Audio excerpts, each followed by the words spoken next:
Hello, I'm Danette Fenton-Menzies and welcome to the Adapt with Danette FM podcast. I'm an author, a speaker and an executive coach and an expert in adaptability and particularly around leadership. And I've been doing that for over 10 years.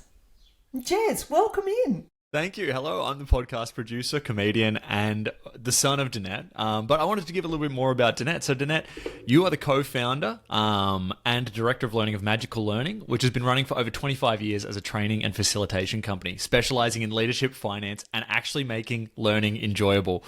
At Magical Learning, we've worked with companies like Coles, Westpac, and the Australian government, and partnered with global industry leaders like Robin Sharma and John Mattone. We release episodes every week, so feel free to stay on the feed and jump over to YouTube. We do clips as well. But this podcast is about giving a free resource to help people be adaptable. And Danette, you're the perfect person to talk to about that. So I'm so happy to be here. Very excited as well, Jez. Danette, it's been a little while since we've actually caught up. So can you tell me what you've been up to since our last catch-up to catch up the listeners? I've been writing my next book, which is around building communication skills, particularly for families and family-run businesses. I've also had the best time because I got to go to New Zealand to a retreat called Mana, M-A-N-A, which is in the Coromandel, so it's sort of east of Auckland. I got to spend a couple of days there just having a wonderful time at it's called Restorative Yoga Retreat, run by Lisa O'Neill. Was fabulous. Came back very rested. And also, Danette, I think this also ties into adaptability, but we're hearing some sounds through your microphone. What is making those sounds? Do you want to tell us a little bit about that? That could be my baby guinea fowls. They're not babies anymore, but they're very noisy and they love to chatter away when they see something different. So they're the best guard dogs without them actually being dogs, although I do love dogs too. And I wanted to highlight that because, Danette, you're recording from a farm, even though you work with international global leaders and, big national companies here in Australia and overseas as well. So I guess, Danette, that's a little bit of adaptability. How do you find sort of operating at that global level, but from sort of a bit more of a regional base?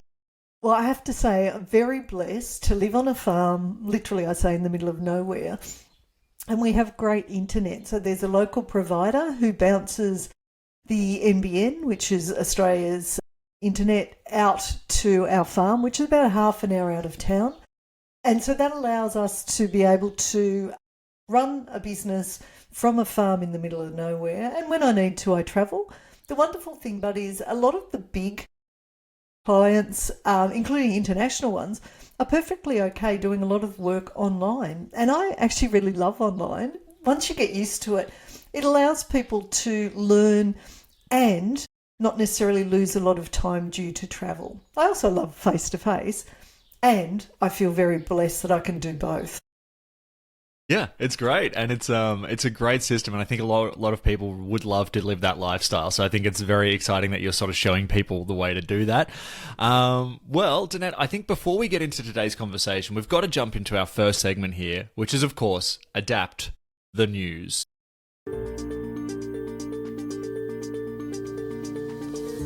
What we're going to be doing here today, Danette, is I'm going to be giving you a news story and you're going to be looking at it through your adaptability expert lens and sort of picking out some key details that people can take away. And we want to do this because we want to highlight some current things that people are doing to be adaptable and also ways that people could be more adaptable. So this week's story actually comes from CNN, but it's about Australia, okay? And the headline is Australia's Great Barrier Reef tries to make sustainability cool. And the topic of the article is this business called Guardian of the Reef, which is a website where people planning visits to the Great Barrier Reef can watch informative videos to unlock 10 to 20% discounts off of hotels or book custom experiences that aren't available elsewhere. And what this is about is making people more conservation focused when they travel, which is actually something that, according to Expedia, 90% of people are interested in sustainable options when traveling. So this is sort of a new way to sort of look at that problem of bringing in tourists, but also encouraging them to be sustainable. One of the things that you can do there is put a new type of seagrass in that local turtles like, so you can help build the local turtle population, or you can go to the coral reef and plant new corals, which of course is going to build that reef over time. So this is an interesting way to sort of tackle a tourism thing and the damage that tourism can do, and sort of combining it to make it actually fit for purpose. But Danette, did you have any takeaways when you read this story? I loved this story, and I really love the idea of the guardians of the reef, because this is particularly what we're focused on in this season about collaboration and problem solving. They've realised that tourists are actually interested in helping with conservation, and rather than going, well, work it out for yourself, they've made it through creating a website, standing up a video that if people watch then gives them access to discounts and also things that no one else can get access to. So I really love that it's rewarding the behaviour of, exactly what we need for the Great Barrier Reef, which is making sure that we are able to keep it for the longer term. So making sure that what we do, it results in sustainable results. I love the idea that they went, you know what, we're not going to fight people. We're going to use technology in a really beautiful way and reward the behaviours that we want to reward. And I'm really curious to see how this plays out in, I imagine, 6 to 12 months, where they're seeking feedback from those clients and improving what the website does even more than it's currently doing. So I think this is a really smart case study. I love that it was captured by overseas news. And I hope also that our Australian news outlets highlight this too, because, it is one of our natural wonders. It brings in an enormous amount of money each year for people coming to Australia to see the Great Barrier Reef. What a great initiative to collaborate with the tourists to create something that helps make the Great Barrier Reef a bit more sustainable long term. I think it was just such a great news story, and thanks for highlighting it, Jez. Fantastic. Well, Danette, that was great insight, and that was a very fun episode of Adapt the News there. So let's talk about this particular podcast and our guest, Bernie Kelly. Yeah, so Bernie is a friend of Magical Learning and us, Danette, here at the Adapt with Danette FM podcast. We've had Bernie on the Magical Learning podcast a few times, and what a great guest he is. He's always got such good insights. Did you have anything that you sort of, with this chat, that you sort of took away, or was a big sort of idea that you liked? I really liked how Bernie focused on building your own self-awareness. So when we're talking about things like collaboration and problem solving, unless you build and work on your self-awareness, it's really easy to think that everyone thinks like you. And actually one of the benefits of collaboration when we do it really well is we get access to intelligence that we don't have ourselves personally. So I love that he also provided some questions throughout the podcast that we can help to grow our particular self-awareness, so that we can become a better collaborator and a better problem solver as well. It's such a great episode. Just love it. Well, I think without further ado, let's jump into this episode of Adapt with Danette FM between Danette and our friend, Bernie Kelly.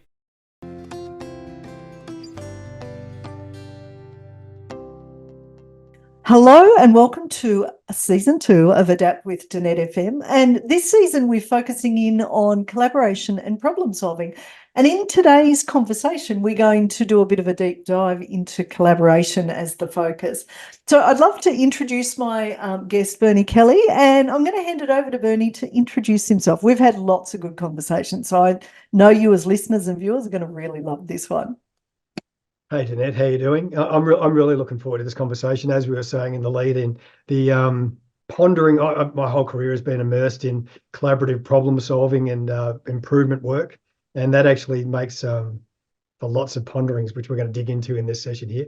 I work, I do a lot of mentoring, what I call chief transformation officers. Their role might be various role titles. They could be the CEO, they could be the chief operating officer, maybe another member of the exec team, and also facilitating exec teams and boards who are sort of leading transformative processes or transformative phases in their strategy.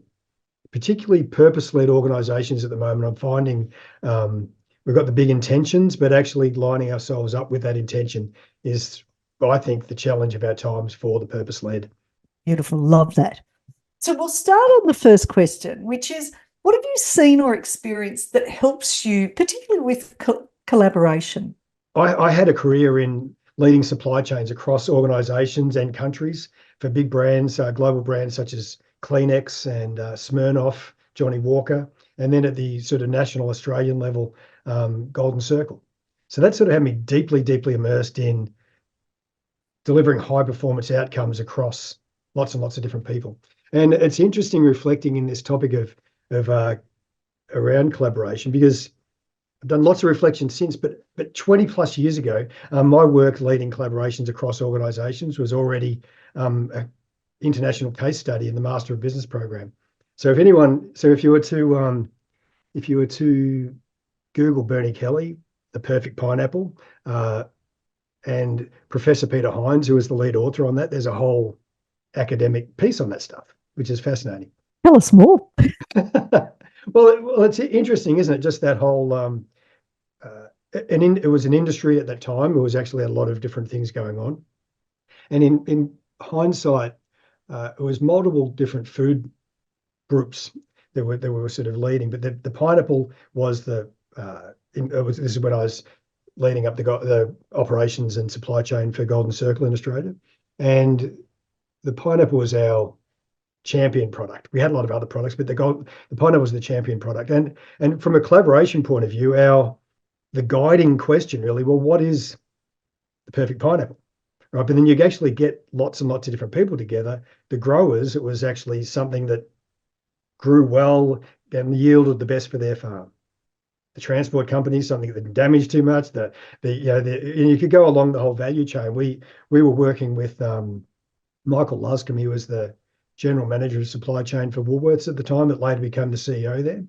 And so the retailers, they wanted reliability, they wanted availability all year. They even joked about actually wanting it to be square so it could pack well on their shelves. That was their perfect pineapple. But then, and really from the business's point of view, we wanted to have all these happy stakeholders, but actually have factories that ran well. We were, from an Australian-based point of view, totally out of whack with what they were doing in other parts of the world from a performance point of view. So there was all these different perspectives, and actually using that as what really mattered to you, and actually giving space to respecting that. Well, that was the foundation of that whole value streams collaborative initiatives that we come up with out of all of that work. And I loved you started with a question, and by bringing in and collaborating with so many different stakeholders, those perspectives are quite different. And yeah. I think sometimes people, when they're not so aware, they think their perspective is the same as everyone else's. And this is why collaboration is so important, because you just get such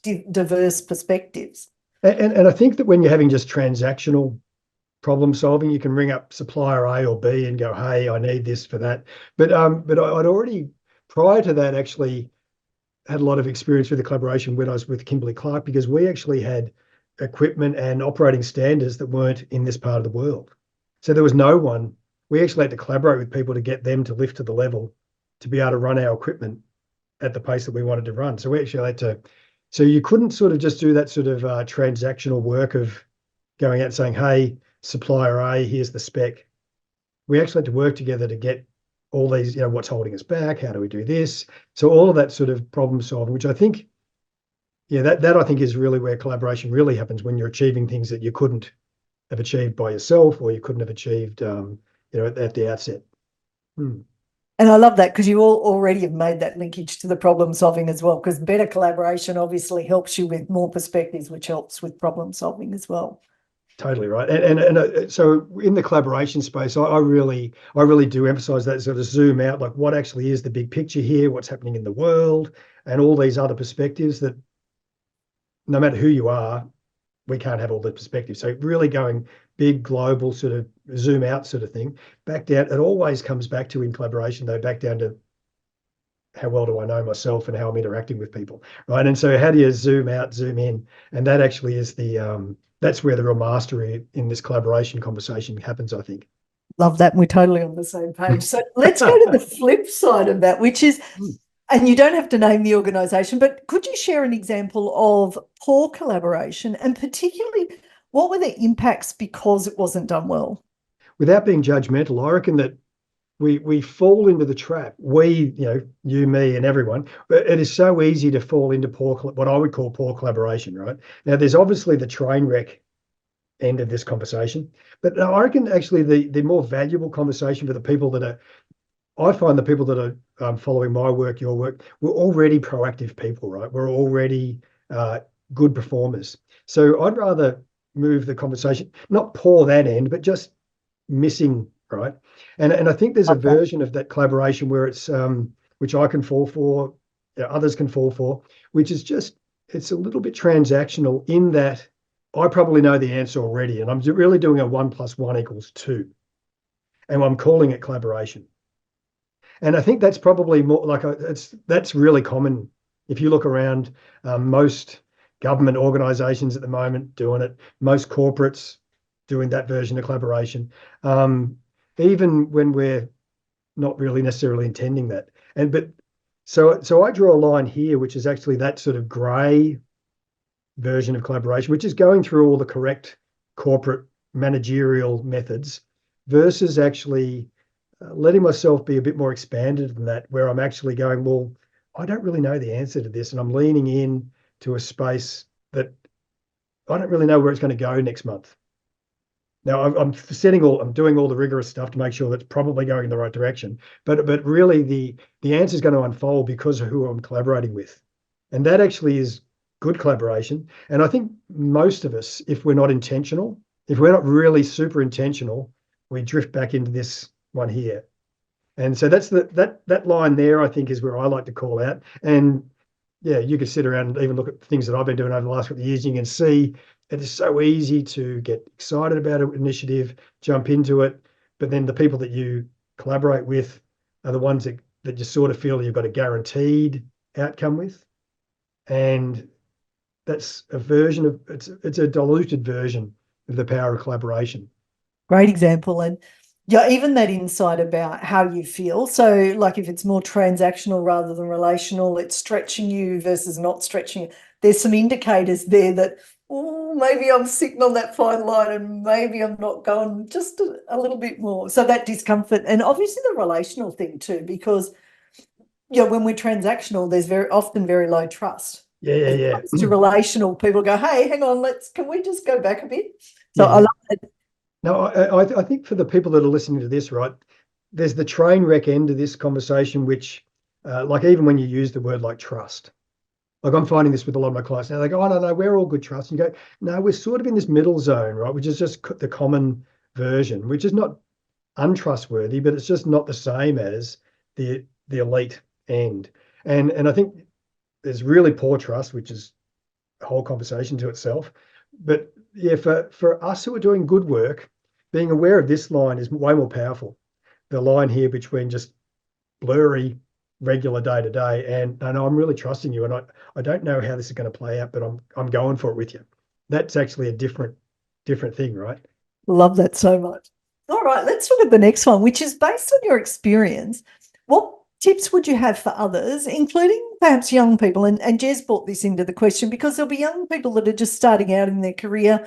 Collaboration's a part of what they need to do, but equally they could be people my age who need to learn more around developing their collaboration skills. So love to hear some of your tips and some of your experience. Yeah.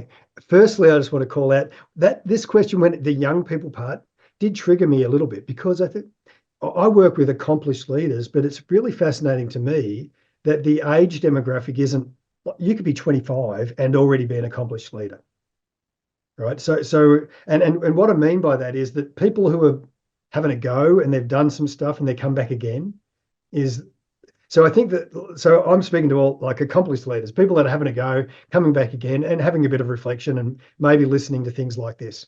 The biggest tip I have for that collaboration is just the power of perspectives, and the more I know, the more I don't know. So even if how long I've been in the game, the more I know I don't know. So approach it humbly, curiosity, all those good things. But as we were saying before, just that, what is the biggest view that I can take on this? And there's always a bigger view than you first think, right? Because even at the moment, working with a lot of national organizations and you say, no, let's look at the whole world. Then you look at like a world-class organization, you go, no, get outside of our industry box, right? Like there's always a bigger perspective to take, and it's so much power in that, right? But then coming back into me, like, do I really know myself? And especially in a field like collaboration, am I hung up on my who am I being in this collaboration? Am I being a good collaborator? Am I being an open, trustworthy person? Am I actually caring enough that you actually feel comfortable with me? Am I really open to my thinking? Because I might say I'm open thinking, but am I? And then am I also doing the work? Am I, backing up what I say? And I think that it's really interesting coming back to yourself with all of these. I think so. Like before, I said like the supply chain with the whole of like that whole end to end, all these organizations. But at the end of the day, was I being respectful, engaging? Was I facilitating the right sort of conversations? Was I actually giving space to people? There's the zoom in, the zoom out, the zoom in. And then I think that's sort of my advice on that, to play both, and you actually see so much more than you would if otherwise. I love that. And that awareness piece is so important because our ego can come out at times in conversations and we're not even aware of it. This happened to me, and I wrote a social media post about it where I was talking to one of my team members and she started to say something and I went, no, but, and she went, hang on, you haven't even heard me yet. And I was like, oh, crap. Yeah. That's me not listening. And so that awareness wasn't in that conversation. And thank goodness she trusted me enough to go, hang on. Because, depending on the hierarchy and how an organization goes, sometimes people won't say, hang on. They'll just go, okay, you think you're the boss, you've got the title, off you go. And then we end up with blind spots, which is not good either. I would hate to be able to do an audit on myself and see how many times that's happened, right? Because I think that the more reflective you are, the more I'm doing lots of conscious, intentional practice in that now, and I'm seeing it a lot. But I know that if I think about me at various other stages, I must have been marching through all of that. And the other build, I guess, as a piece of advice, which is something I practice myself, and I definitely everyone I work with, is actually taking a breath. Now I know that sounds a little bit like why you're talking about global supply chains and end-to-end and all these sort of complex sort of really technical sort of things, but actually over the last probably 7 or 8 years I've nerded out on this sort of stuff because I've gone deep with my mentoring, right? And it is interesting that how much of it comes back down to that the space between action and reaction. So we can psychology and neuroscience and all the organizational levels of complexity that goes above those. And it keeps coming back to that space there. Am I even seeing these things? And so my other piece of advice that I definitely practice and I tell everyone to work with is actually, are you putting pauses through your day so that you aren't just trampling through that moment that you just talked about, that if we're honest, all of us have that one. I love that. And I can say to people, we think our brain is doing the hard lifting when we're working, but it's actually in the spaces and the breaks where it makes new connections. And so that second bit of advice around the space is so important in a society where we're often rewarded for action versus reflection. And it is really wise advice. So I double down on that and say, awesome bit of advice that if someone was listening to this and they were sort of wanted to nerd out on that stuff, the best that I'm finding, do you know Cal Newport, the professor from the US? He's only I just finished Slow Productivity yesterday. How good is his book? Yeah. Well, we're both going to have a little rave about it. We could set up another conversation where we're just talking about. I just think that I think he's capturing something really deep in that conversation. I've already sort of been on that track myself for ages, and he's really just wrapped it up in a really sort of simple way. And it is really interesting with the clarity that he's got it there. And you just think about people that that have had amazing impact over decades. They weren't running around like cats on a hot tin roof, like that all of us are with our phones and our apps and they weren't doing that. they had something that they plugged away at, and they produced amazing work. So he really goes on a lot about the natural pace and focusing on deep quality, deep impact work. It's profound His stuff. first book that I read, because I just loved the name, was A World Without Email. Oh yeah, And that yeah, yeah, was yeah. such a brilliant book. And I've just absolutely adored slow productivity. Just, yeah, because it resonates with me, like Yeah. the crazy, particularly living out on a farm, we've got lots of nature around us, to go into town and watch people being on their phones, multitasking and stuff. And I'm like, oh, this is not good. Like even my brain just starts to go, this can't be good for us. Whereas the slow pace, it makes more sense because you're working with your brain versus And against it. yeah, and this is so true. Like we're having a deep dive into collaboration, right? And so strategy work is quite often collaboration work because you've got a board or an exec team who've all got amazing different perspectives. They're very aware of their own teams who have all these other amazing inputs. And we bring our operational mind. That's a real observation I'm making is we're actually many exec teams turning up to strategy work, and you go, well, that sort of frenetic sort of, I've got my phone up, I've got my iPad going, I'm whatever, and that you think, well, yeah, I don't really get it, but I sort of get it how it might be your operational mode. That doesn't work for deep strategic thinking and collaboration, and where you do need to pause. And that's a perspective I've never come across before. How do I even take it in? Because that's the other thing, again, when you start to go into the neuroscience, if a perspective that I've never heard before probably doesn't even go into my brain.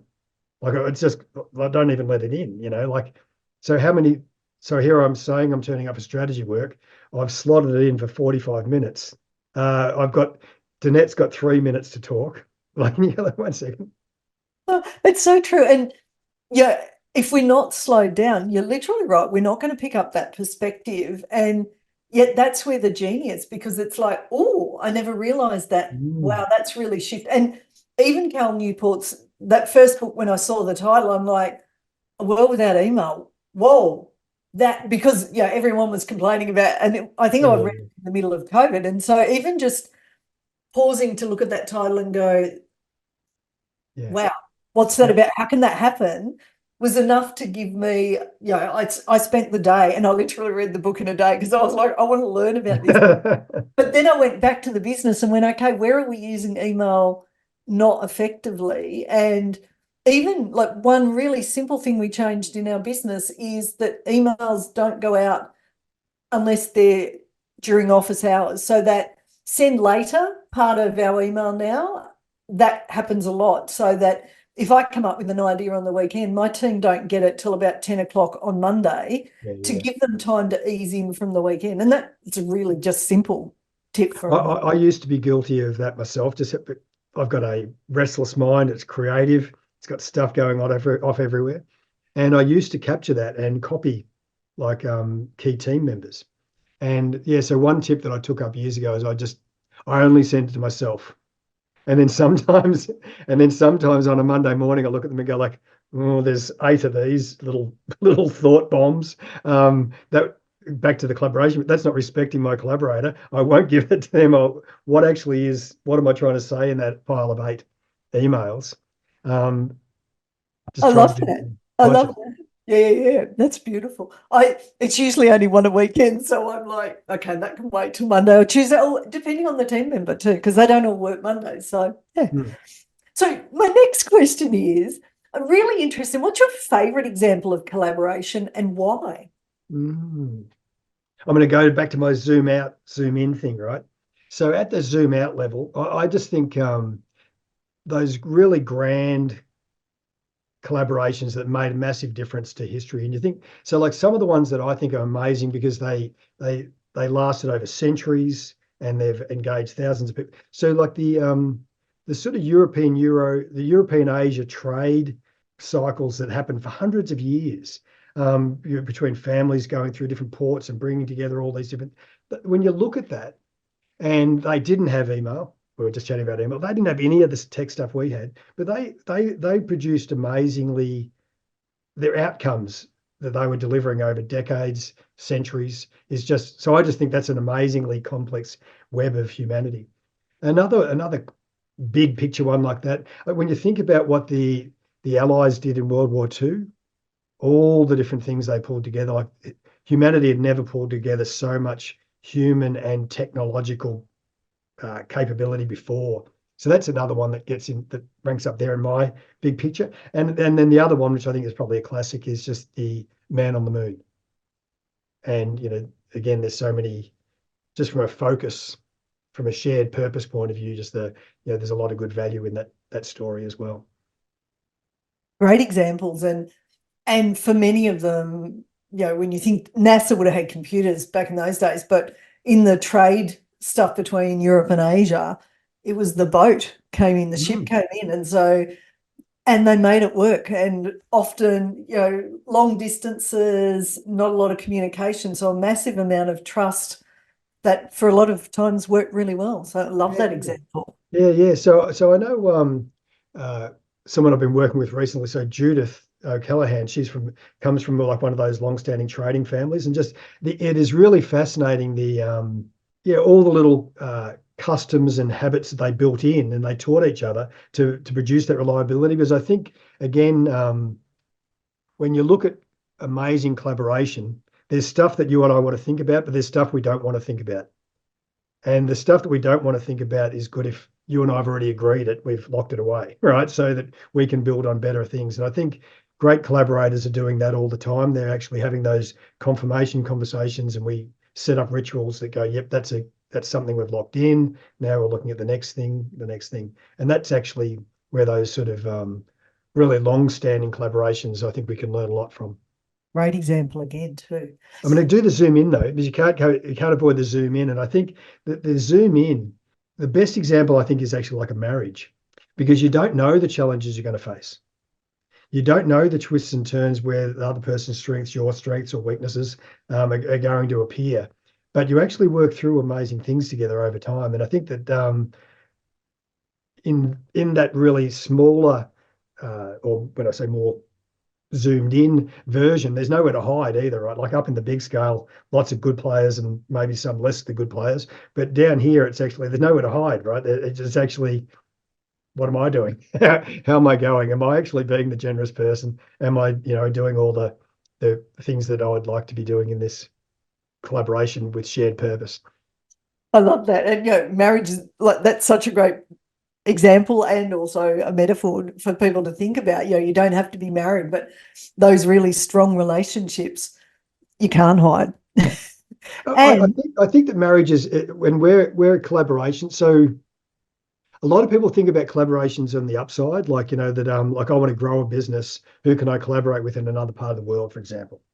But I think also, but we don't want to underplay where collaborations help you get through a hard patch where you would never have got through. And I think that actually is interesting when you think like the marriage metaphor, because you hit different points, health things, things your children have gone through, that there's just no way that I would have. I think I reflect on my life, and there's no way that I would have had all that perspective. There's angles that just wouldn't have come to me. And the best thing about being a partner is you see the other person's blind spots, don't you? And that's a totally interesting conversation as well. but I think that's the same in business collaborations too, right? That a good collaboration will work through the hard patch, and even if it is uncomfortable for you at the time, you can still, without that collaboration and that collaboration strength, would you have got through that hard patch? You don't know. Makes us stronger, which is beautiful. And so my last question is there anything else you'd like to share, including any helpful resources that our listeners and viewers might want to access? Well, I think we've already talked about it. So I'm definitely sharing, we're heading into FY25. I'm definitely sharing that slow productivity with lots of smart leaders at the moment, because I think that actually, it captures a lot of the work that I'm doing with leaders, because we are talking about more. These are not times just to keep trotting out the answer that worked for me last year. So I think that things like slow productivity is a great resource. I've got this book this is a really good read. It's worth checking Thanks out. you, Bernie. Where's your book? The Adaptable Leader, 7 Skills to Succeed During Uncertainty by Danette. That's a good one. And then I'm also, my obsession is actually on helping purpose-led leaders, remaining fit for purpose, because the environment is shifting so much. So I actually have been putting a lot more resources onto my own website and my LinkedIn profile, right? So berniekelly.com and remaining fit. So I'm actually there's written stuff, there's surveys that are done. I'm going to be making available tools that people can use for themselves, for their own organization, and also just the video things. Because the other thing I've been finding for helping internal change leaders is books are great, but they don't always get read, right? So actually adding alongside that really short video snippets that people can play and talk to and really go deeper on certain topics. So I've been sort of adding a lot of video content into my website and LinkedIn stuff lately as well. And we'll make sure in the podcast description that we put those links in there as well. Thank you very much. Bernie, did you want to share your book? Yeah, so at the moment I've got a book that I wrote in 2020 called Traction, right, which is actually about change fit leadership teams. But then at the moment, though, it's a living book. It's actually all these things coming together. And that's available on my website as Remaining Fit for Purpose. And then inside there, I've got all these, it's becoming too valuable, I think, because it's really, I'm designing it as a user, as a practitioner, rather than just theory of it. So I've got things in there that include like my budget owner boost because I think, again, a lot of things people connect to like strategy and then day to day, and there's a lot of linkages that we can actually make the most of in the budget that I like to sort of point out, and that actually is a really useful tool. And then another smaller book which I've actually got, can you see that there? The 10 by 10 considerations, because this one is lots of people leading those awareness sessions, and if we've all come from exactly the same place, we sit there and go, can you think of anything else, Danette? And you go, yeah, that same thing you said. And I go, yeah. And we have a great conversation, but we haven't really expanded. I go through 10 angles and I unpack 10 examples under 10 angles. And what it really does is it's just a facilitator's tool, or like I even sort of joke about it being a little bit like Sudoku for the individual, because my brain goes, oh, I haven't thought of that, and unpacks all these different dimensions. And that's really useful for pre-strategy work. And that's all part of that remaining fit for purpose work. Excellent. Love it. So our viewers and our listeners are going to have lots and lots of helpful resources as they move forward on this. And it's part of why I created the podcast. Is the book is published, and then it's like, how do we continue and deepen the conversations around different elements of my model? And two of the elements were collaboration and problem solving. So I went, let's talk about that in season 2. So I love this whole idea, and your creation of the living book is just, the book goes from being something very static to, okay, I need stuff, I'll dip in and out across time, rather than I've read it and it's on the shelf, or I haven't read it, it's just sitting on the shelf. I know that you and I are leaning into being adaptable ourselves and how do we help others adapt. And I think, like, do you remember, it feels so last decade now, so 2010s, but a lot of people were talking about the future of, or being change fit for the future and all this sort of stuff. And I even look back on some of my correspondence to see that I was sort of into that energy as well. But at the moment, I just think like that's just so not useful. I really think it's a current practice. And that actually is where, if you're going back to a tip for people, is to stop talking about the future and talk about what's happening now that is going to, that you can see too many patterns that are not actually a bit like the future word gave a lot of us a bit of a, I can take a deep breath, that's actually out in the future. Yeah, no, what we're doing now is directly connected to that. And I think that we've been caught flat-footed a bit too much in many angles. So how not to be caught flat-footed and be doing this adaptability work right now and setting up things so that I remain fit for purpose is actually a key I think, with this sort of stuff. Love that. So we're just about at the end, and I wanted to check, is there anything else you wanted to share before we finish up? Yeah, I do. I want to share appreciation and encouragement to you for this good work, right? Because I do think that there's a big gap between nice intentions and doing. And I think for many of us that are purpose-led leaders, actually, people that are doing the work like you are a role model to us to keep going. Okay, well, I've got nice intentions, but am I doing it, right? And so I just want to give you a shout out, appreciation, and respect for the good work you're doing here. Thanks so much, Bernie. And I love this. Like, for me, I love to learn. So this sits with my purpose just beautifully, because every conversation I learn some things that go, oh yeah, that could add. And Yeah. I love that bit you talked about earlier about humble, because there are times when my ego comes out and the humbleness goes away, and I'm like, I have just become a know-it-all, and I've stopped doing what I'm preaching about and what I'm really passionate about. And so that humility is just such a beautiful, and you know, we've had many conversations. You are such a beautiful, humble leader, and are willing to go, yeah, and I didn't do this so well either. And I think that as leaders in this time where we're never always going to have the right answer, to stay open, to stay humble, and to look for those different perspectives through others, and collaborating, you know, whether it's really big or whether it's looking first at yourself and am I fit to actually be able to collaborate yet? I love that perspective. So really appreciate you coming and joining me on this podcast, and I'm sure next season I'll have you back as well. So thank you very Always much. a pleasure catching up, Danette. Thank you very much. Thank you very much.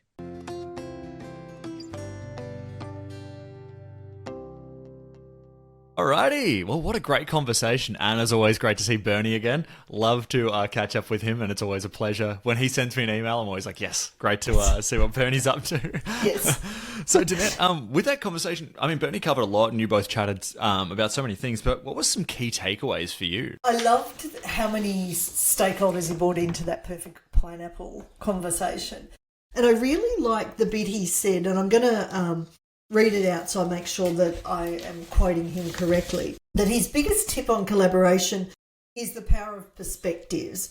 And so he said the more he knows, the less he knows. And so it's about being humbly curious. And I really like at the end, he talks about it's actually really important for us to slow down to pick up perspectives, because perspectives allow us to move past our individual blind spots. So I really, really love that. As always, conversations with Bernie just opened my mind. So it was a fabulous conversation. What about you, Jez? Yeah, I had a lot of notes as well. I mean, that perfect pineapple thing, just about how it's not really possible to design the perfect pineapple. That actually is the challenge, but he did a great job.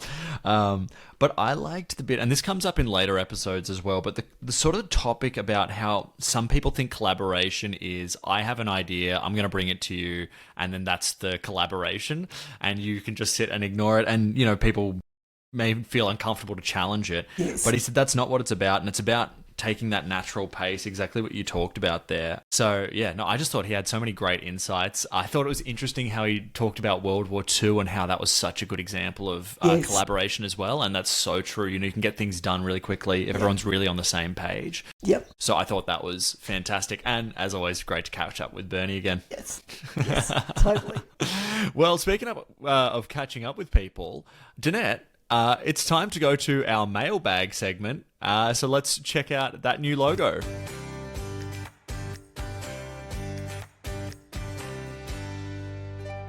I love All right. that. So First time I've seen that. Yes, exactly. That's awesome. So we're doing Ask and Adapt. So this is where people get a chance to ask you and learn how to adapt. And today we've got a write-in from our listener, Carlo. He says, "Hi, Danette. I'm 35 and considering moving from the city to the country as house prices are getting a bit steep where I live. I know you live in the country, but also do work in cities. So how do you balance that? What are some of the challenges and what are some of the benefits? Thank you, Carlo."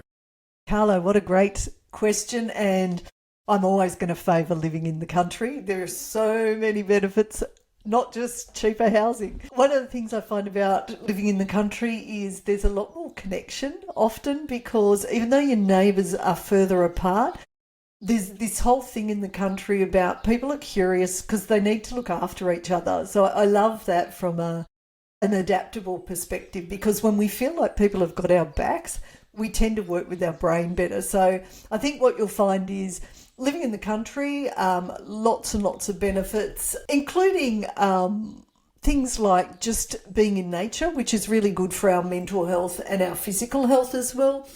The other thing is life tends to be a little more quieter, which I think in this day of us being really busy, being able to sort of slow down a bit to the pace of nature, which you'll see all around you, actually is really good for not only your physical health, but I also think your emotional and your mental health. And I would also add there your spiritual health. Some of the challenges is obviously things are further away. So I live on a farm. Nearest shops are about half an hour away, as is the nearest medical support, etc. So I suppose it teaches you to be adaptable, because it's like, okay, I've run out of something. Is it worth driving into the shops half an hour to get that? Yeah, probably not if it's only one or two things. And obviously if I'm travelling for work where I might be doing face-to-face training, that obviously eats into my day. And I often use that time where I don't listen to anything and I just let my brain chill a little bit. So I actually find the drive time's not too bad. And Carla, I really liked the fact that you asked about balance. So earlier in this episode, we talked about how I went on a restorative yoga retreat. I always am looking at my calendar and thinking, okay, what's sort of the maximum I want to be doing training? And usually for me, a good balance is 2 to 3 days a week, whether that's face-to-face or online. And if I've got a particularly big week coming up, I'll make sure that my weekend is clear, so I'm not doing anything. And I've been experimenting with digital detoxes. So from Friday night through to Sunday morning, I actually turn off all my devices and I read an actual book, or I go for a walk in nature, I get out in the garden. And what I've discovered is that actually really helps with my balance, because it makes me feel nice and chill when I come back to the world. And I tend to be, or I've noticed, that I'm way more productive for the rest of the week. So for me, I love being surrounded by nature, and sets the pace of my life in a beautiful, beautiful way. So I love your curiosity, Carla. Tell us when you decide where you're going to be, and if you've got any more questions, we'd love for you to share them with us. Yes, absolutely. And I just wanted to sort of second a little bit of what you're saying there, Danette, which is that I read recently that sort of back about 300, 400 years ago, the amount of information that someone received in their whole lifetime was the equivalent of a New York Times newspaper, just a single one. Wow. So the amount of information we're receiving now is, it's way more than that on a daily basis for a lot of people. If you're on Instagram, that's so much information that's going through. So you're so right about that digital detox. Even I've noticed, I've been trying to take a lot more time to just really slow down and not use social media as much. And I'm finding a slower brain is making me feel a lot calmer and happier. And then obviously on a farm, you have the nature aspect. And you know what I love about nature is that nature is a really good way of giving you a lot of metaphors that can help you be more resilient. Anything that you think of in nature can act basically as a metaphor, whether it's a tree taking a long time to slowly build something very strong, or whether it's grass, which just shoots up just fresh after some sort of event to sort of just start taking the sunlight. There's so many interesting metaphors out there. So I think being on a farm really gives you a lot more of that, because you're just surrounded by more nature. Yep, totally agree. I feel so blessed, yes. Well, Danette, what a great episode. And also I wanted to highlight, thank you everybody who's been listening and sharing. Our last episode, we really got huge numbers, the Dr. Richard Hodge episode. To be in the top 1% of podcasts, you need to get 1,200 plays, and we got 2,000 plays for that one. So we highly recommend people go check out that episode with Dr. Richard Hodge. It's an absolute winner, and you did a great job with that one, Danette. Thank you so much, Jez. So good. And always love to say thank you to those that listen and watch our episodes. And I'd love to say thank you, Jez, for joining me yet again, and to everyone else, stay adaptable.